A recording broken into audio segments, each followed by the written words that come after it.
Hello po, ako nga pala si Neil Padrilan. Isishare ko po sa inyo ang prosperity formula or the abundance formula, saving formula. Kasi kadalasan pag tayo ay nag-iipon, walang natitira sa atin. Ngayon, kailangan matutunan natin ang tamang pag-ipon.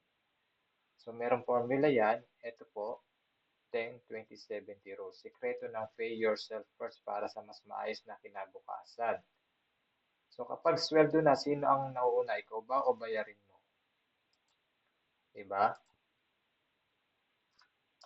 So, pay yourself first, ibig sabihin, unahin mong magtabi para sa sarili mong kinabukasan bago bayaran ng iba. So, yung 100 income mo, yung sweldo mo, yung buong sweldo mo, i-minus mo yung 10% para sa tithes or give back. Dapat unahin mo si God. Ibalik mo sa Kanya ang 10% kasi lahat ng blessings mo ay mula sa Kanya. Then, i-minus mo naman ng 20%, ipon or investment like healthcare, life insurance, mutual funds, stock market para sa long-term goals at financial freedom mo. Then, ang matitira, 70% para sa gastusin, para sa pang-araw-araw na buhay, kuryente, pagkain, pamasahe, lifestyle, or sa education, at iba pa. So, halimbawa, sa totoong buhay, kung kumikita ka ng 20,000 kada buwan, so, yung 2,000 agad ang i-tithes. Yung 4,000 para sa investment mo o dagdag ipon. At yung 14,000 na matitira para sa gastusin. So, ang values at pain point dito, kung hindi mo unahin ang sarili mo, laging ubos ang sweldo. Kung laging zero sa ipon, lagi kang stress tuwing may emergency naman.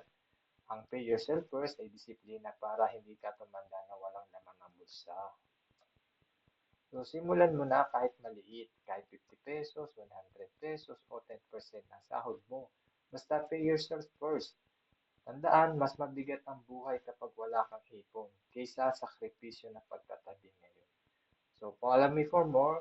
Nilo si Padilla, subscribe ka sa aking YouTube channel at itong aking Facebook page.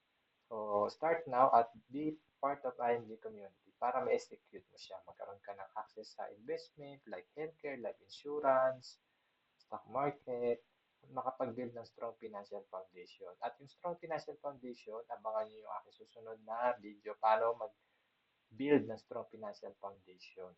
So, thank you for watching. Salamat. Follow me for more.